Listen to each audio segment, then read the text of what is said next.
Hello, everybody. Welcome to another week. This week, our module is reading and writing to learn, mostly writing to learn, since this is a writing-focused class. But we do talk a little bit about writing today, and we'll get more into that in just a second. But I like to start with some announcements and reminders. First of all, midterm grades have been posted. I made sure that the first 5 of your reading responses were in there, since that's about half. And then everything else up until what was due today is Sunday. So anything that was due today, I didn't put in, because that's not fair to the people who like to work up to the last minute, which I am also one of those people. So I understand you. So I didn't put those things in because that wouldn't be fair. So everything up until now is in. I have really been loving watching your book talks and reading all of your responses. And I simply run out of time to have as much to say about all of them as I really want to. And that's the crazy of this whole semester so far, is I miss out on seeing you in person and being able to verbalize those things, and then time gets away from me. I read them all right away when they come in, and then I go back to put scores in, and I just lose time. And they've just been really great. I want you to know that. Also, a reminder that your literacy narratives are due at the end of this week. I'll say that a few times during this lecture, that your literacy narratives, those are a big point thing. I think a few of you who are maybe not in love with what your grade is right now would probably get a big boost out of getting this in and doing a good job on it. So make sure that you're getting that into the Dropbox. I did also want to show you that I updated the schedule to reflect some things. Let me see if I can find it here.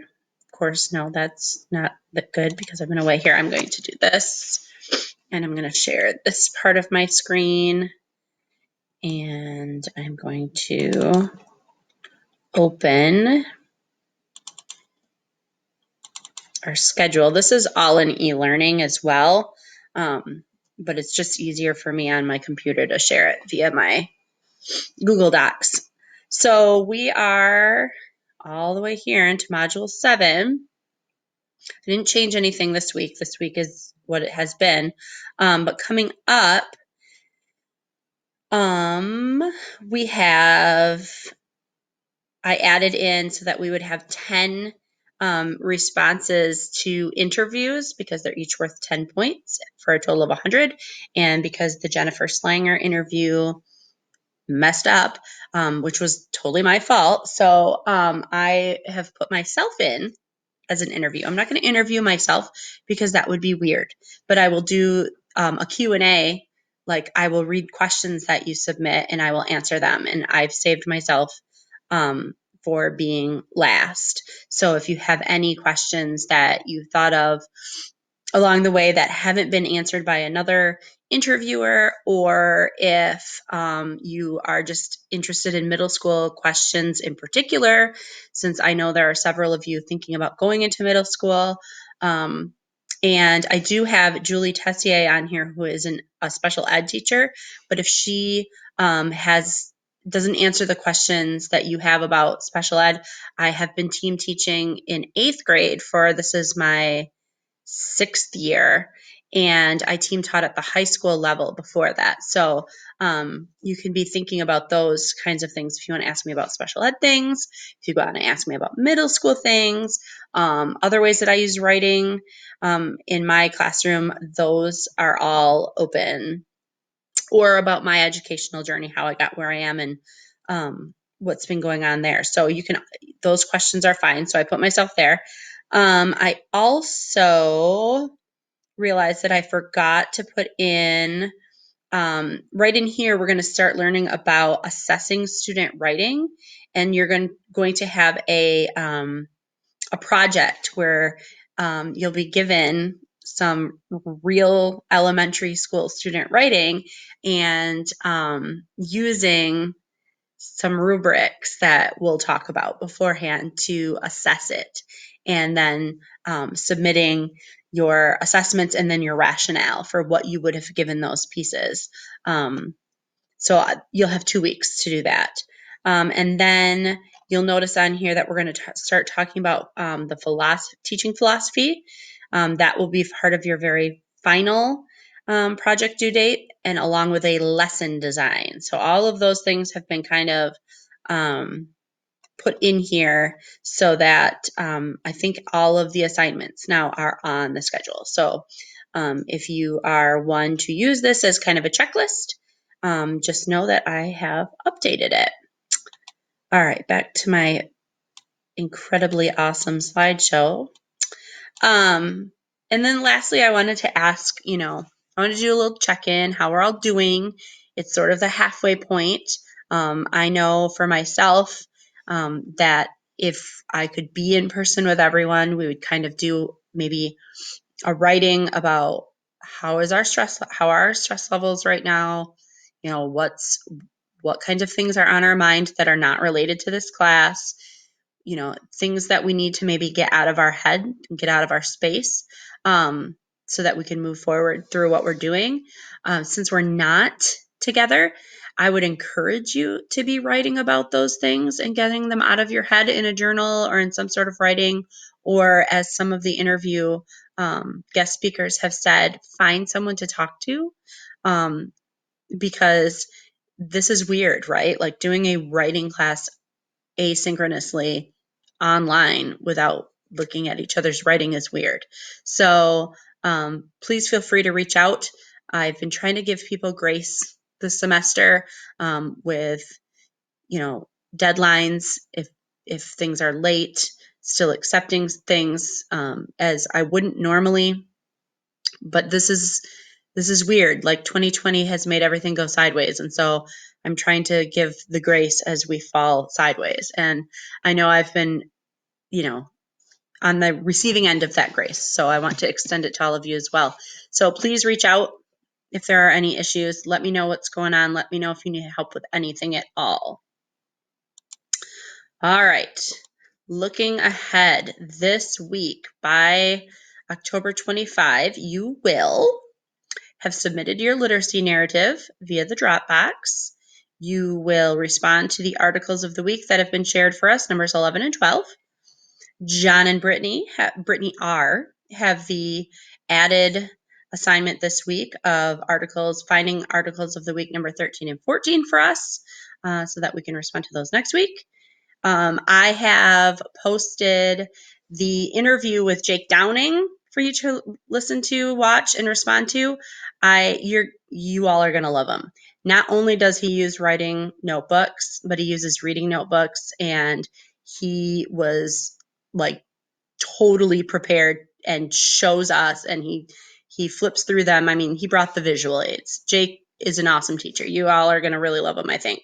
And then the next questions to be submitted are for Mr. David Stefanich. David is a principal at Great Lakes Elementary in West Ottawa schools. So you've all been submitting questions for Allison Apsey, who I'll be interviewing this week. And then David is the same. He's been a principal for quite a while, so he can answer questions that you might have about new teachers or the interview process or what he looks for in an application. But he also taught before that, so he can also answer teaching questions. And he works really closely with his staff.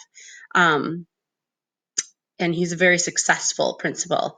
And he can also answer questions. His own kids go to his school, so he could probably answer questions about having your own children in the building that you work in, if you had questions about that.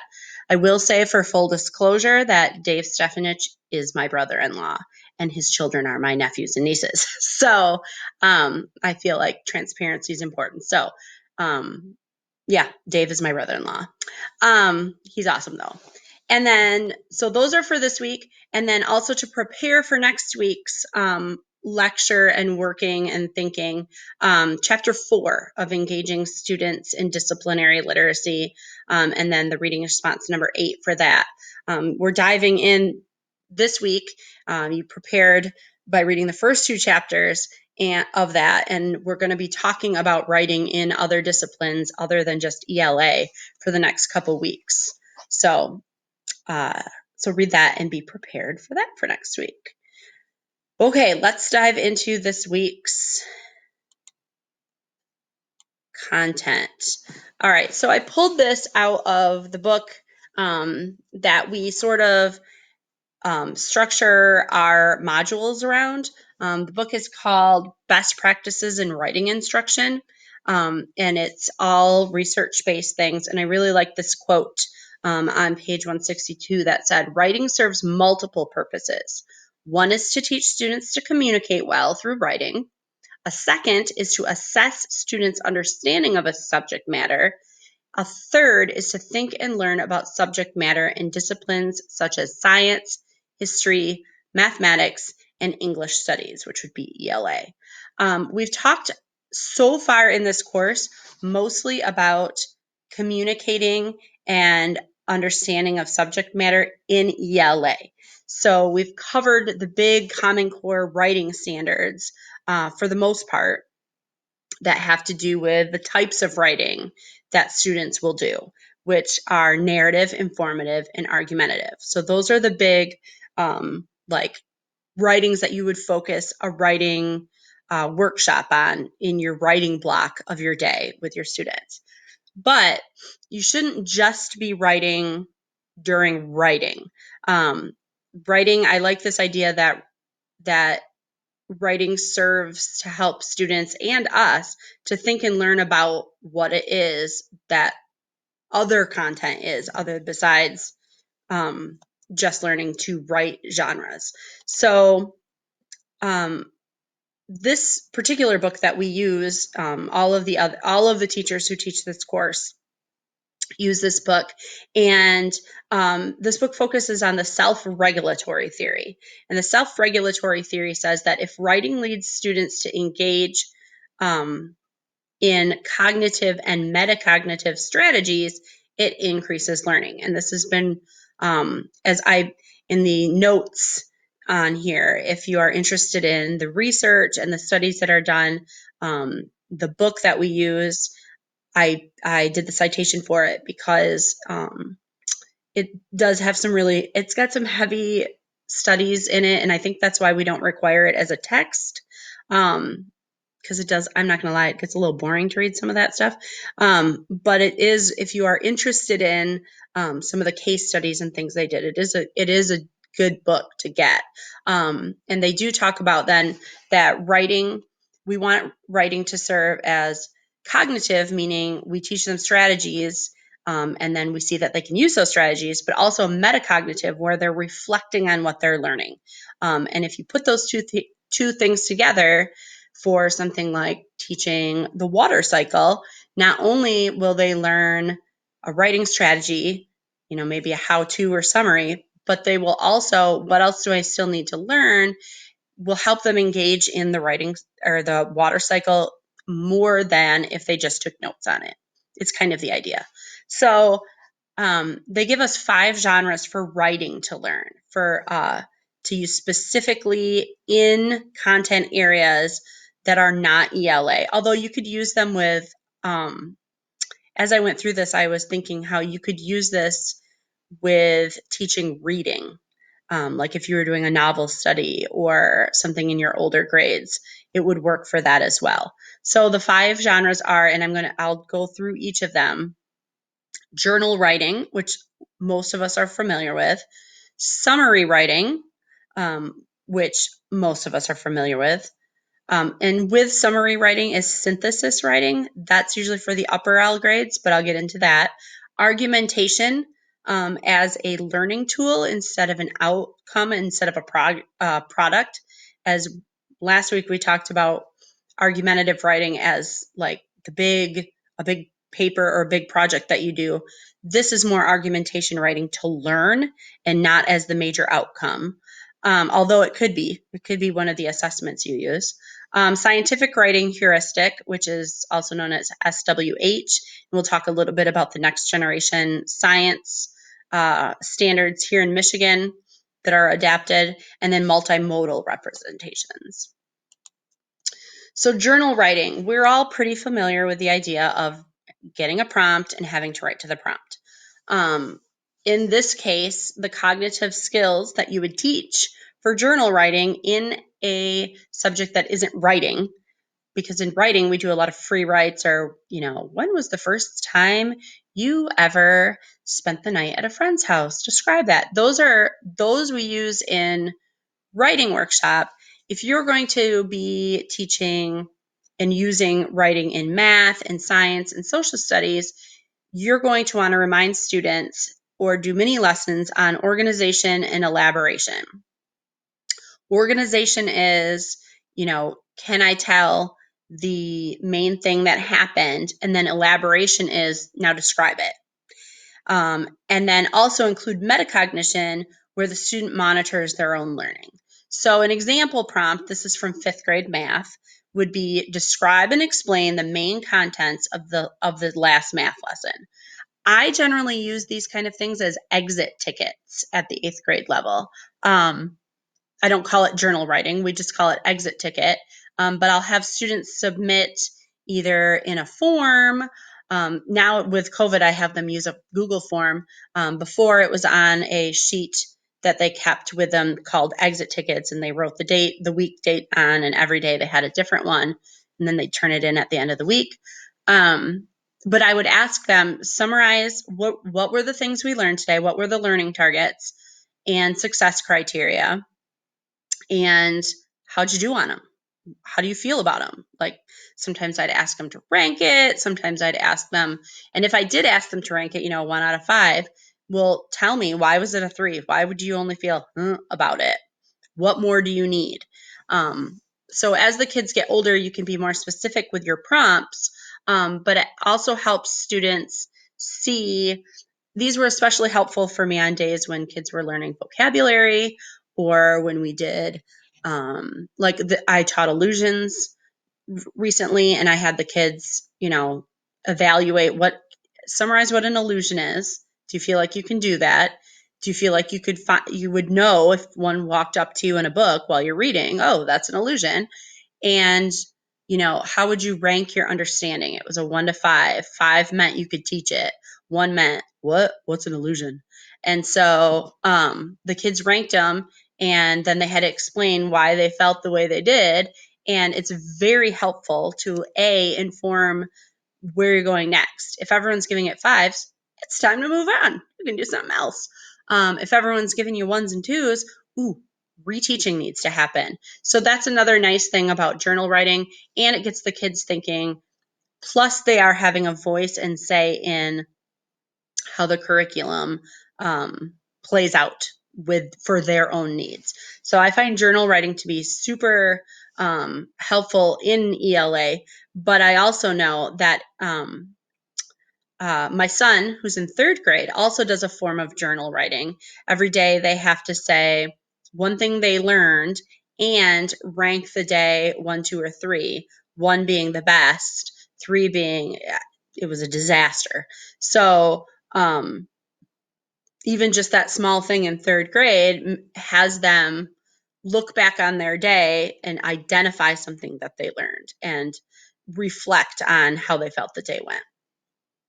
And studies, if you should know by now, the studies then show, the reason I'm sharing this with you is studies and the research support that this actually increases learning in students, rather than you just giving them the information and assuming that they are learning it. The other kind of writing you can do to learn is summary and synthesis writing. Summary writing actually fulfills the Common Core State standards in both reading literature and reading informational text standards, because they ask you to be able to pick out main ideas and details and put things in your own words, which is a summary. Generally, summary is a one text thing, and I am pretty fluid with texts. So, like, if I have my students watch a short video, about something. I'll stick with the illusions. I gave them a video to watch that we watched about illusions that Disney uses often, that explained what illusions were and how we knew what to pick them out in Disney movies. And so if I had a student summarize that, I would see that video as being a text. The same could be true in science if you're having kids look at different bar graphs. That could be a text. One bar graph could be a text, like what is the point of this, and what are some details that we're looking at here, and have them describe that in their own words. Synthesis writing is more, this fulfills the Common Core State Standards in informational texts, because it asks about integrated ideas, because it asks students, and usually this is done at the upper levels, 5th, 6th, and above, where you take two texts, you pick out what the important details are, but you also put in what prior knowledge did you have going in about those, and organize it so that you can integrate both of the texts into your writing. So you're talking about more than one text and your prior knowledge. That's why they call it synthesis. You're creating something new out of numerous things. So that is a more upper level elementary thinking. We start focusing on it a lot in the middle school, but I do notice that kids are usually ready for it around the 5th grade, synthesis writing. The third kind is argumentation. We've used argumentative writing as a genre in the writing block, but it can also be used across the disciplines as a way to learn and understand that content. So for instance, on here, I put that science, you can use compare and contrast misconceptions or to the actual scientific truths or concepts. And that's actually the example I gave over here. A 4th grade classroom was having the debate, are dolphins fish or are they mammals? And so the students were given a small reading text on what fish are and a small reading text on what mammals are. And then they had to decide, where do dolphins fit? And they had to write a paragraph that argued, well, a dolphin is a blank because based on this information, and they shared it with each other. And in the end, the point obviously was to show that it's a mammal.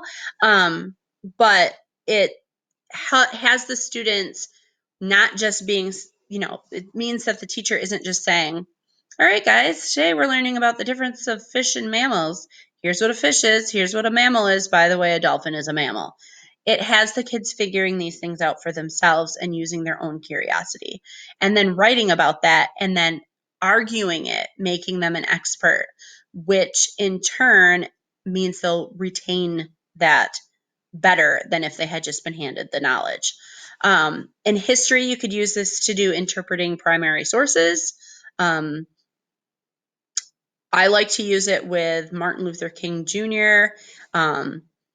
In usually at the beginning of the school or beginning of the new calendar year in January, first or second semester, my students begin argumentative writing, and we look at Martin Luther King Jr.'s some of the texts that he's provided, right? His letter from Birmingham jail, his bus boycott speech, and we talk about, we argue about what kinds of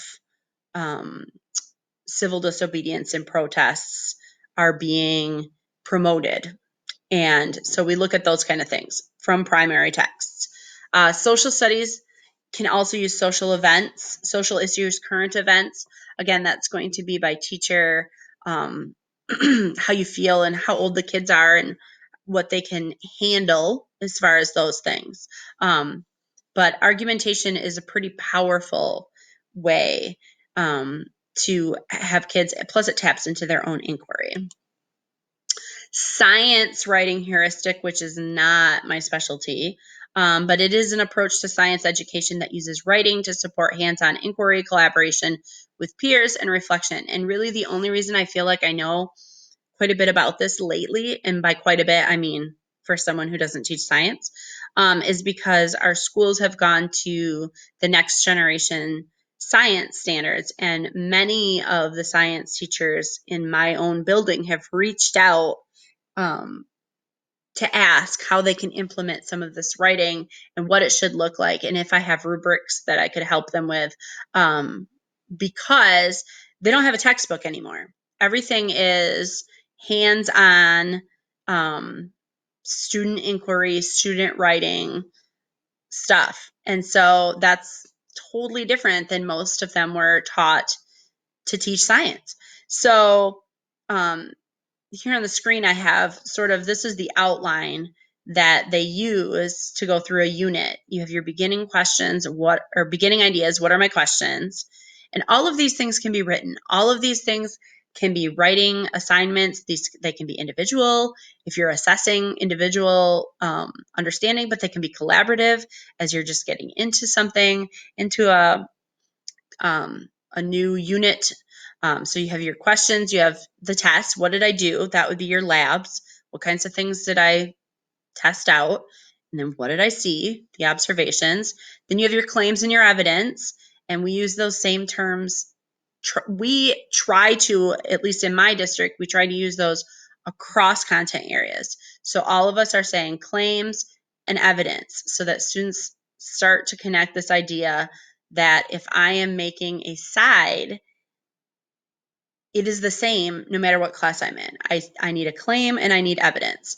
Reading, how do my ideas compare with other ideas? That can also be reasoning to compare with other ideas. And then reflection, how have my ideas changed or not changed? So like I said, I don't know a ton about teaching science other than I know that they are moving towards this. In the notes section, I did link to the next generation science standards for Michigan. If you're a science person, you probably know more about this if you've taken those method classes. But if you are not and you'd like to know, I did link to that, so you can search that up a little bit. And then the last genre is multimodal representations. That basically means not writing paragraphs. They could be drawings, they could be tables, they could be graphs, equations, lists, diagrams, whatever. But there are things that can be used with real and authentic writing opportunities, real audiences. And you can use them alone or have them do traditional writing with it. I know that I just lost my train of thought. That's what I know. But I also know that they will do pairings of these in younger grades where kids will make maybe pictorial representations of things with minimal text since they can't write yet. Multimodal is also good for things like science math because equations are writing. I know that my very math oriented third grader hates that his teachers make him write in math because he hates writing. But it really does help with the reflection and knowing what did you just do. So multimodal representations I'm going to talk a little bit more about in a second here, but they are ways that can represent your thinking as well. So wrapping up, the 5 principles in order to use these genres. Number 1, you want to select a genre that supports your educational purpose. For me, I use a lot of summary, synthesis, and journaling, but I teach ELA. The other things seem like they might be better for other content areas. You're going to have to choose, depending on whichever discipline that you want to use it in, what works best for what you want the kids to know. Then you need to provide writing prompts that elicit learning strategies and metacognition. You want them not only to have to use a writing strategy, but you want them to be reflecting on what they know and what they still need to know. That's the metacognition is the key to the retaining of the strategy and of the knowledge. Then you're going to teach that writing strategy. So whatever writing strategy you want them to use, if you want them to use a certain way of organizing their journal entry. You will have to teach it. And as we've talked about pretty much every week, that means modeling and or mentor texts. But I personally think modeling and mentor texts go together. We look at mentor texts first, I model it, we do it together, and then they do it on their own. Consider a brief, frequent writing activities over an extended time. I thought a lot of you picked up on in the interview with Dawn Mast how she has them do quiet writing at different times in the day. Those kind of things create routines and patterns, and they really re-emphasize certain writing strategies. So if you want students to be journaling often in, say, your social studies units, then you want them to be able to journal in social studies units, you should have them doing it often. It's why I use exit ticket strategies of journaling 3 out of the 5 days of my, at minimum, sometimes it's 5 out of 5 days, because students get in the habit. The more they do practice makes perfect, right? And then consider differentiating. I don't know what the what the university has you do these days for. I didn't have to take any special ed courses to become a general ed teacher, which now, considering how much I teach special ed students and work with the special ed department, is a little alarming that none of my teacher prep had any special ed. But differentiation means that you are differing the outcome, but not lowering your expectations or your standards. So, for instance, you might have some very high reading and writing students who are ready in 5th grade for doing synthesis, and you might have them working together to do synthesis of 2 or more texts in social studies, in history. Let's say you're teaching a history unit, explorers, I believe they do in 5th grade.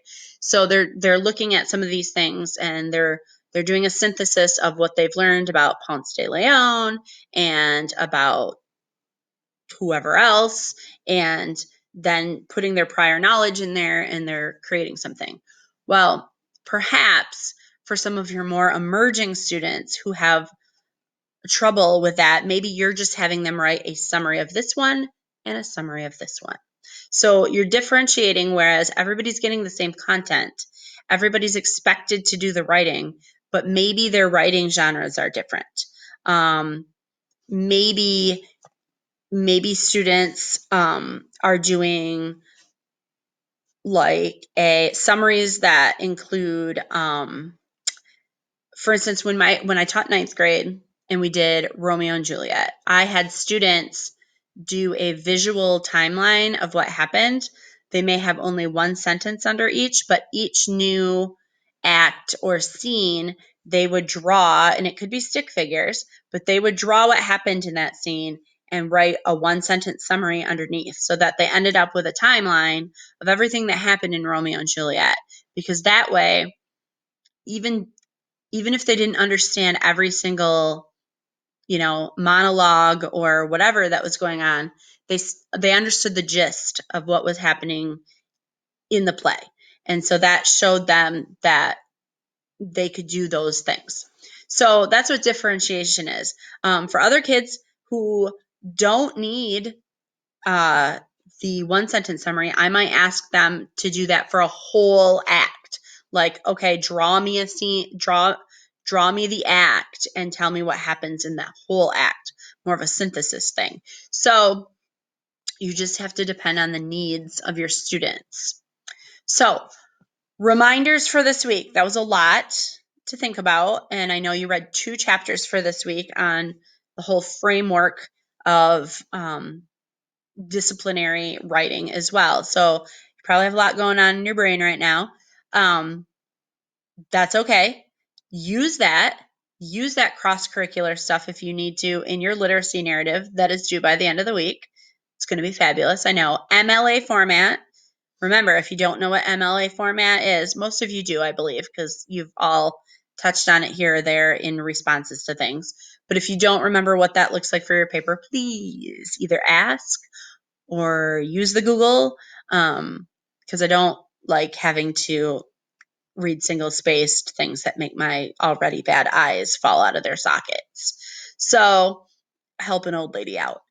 MLA format. Make sure you're responding to the articles of the week. They're really good ones this week. Again, you guys are all impressing me with what you're finding. And John and Brittany will find 2 for next week and again impress me with their capabilities. Make sure you watch and respond to Jake. Submit questions for Mr. Stefanich. And then that's for this week. And then to prepare going into the next lecture that we'll do, read chapter 4, just one chapter this week, in engaging students in disciplinary literacy K6, and submit the reading response for that. It's more content area writing. So, like I said, we're going to take a couple weeks to look at that before moving on to planning and teaching all those fun things like spelling and writing. So, enjoy your week. Please reach out with any questions or issues that you might be having, and I will do my best to help you out or to point you in the direction of where you can get help. Stay safe.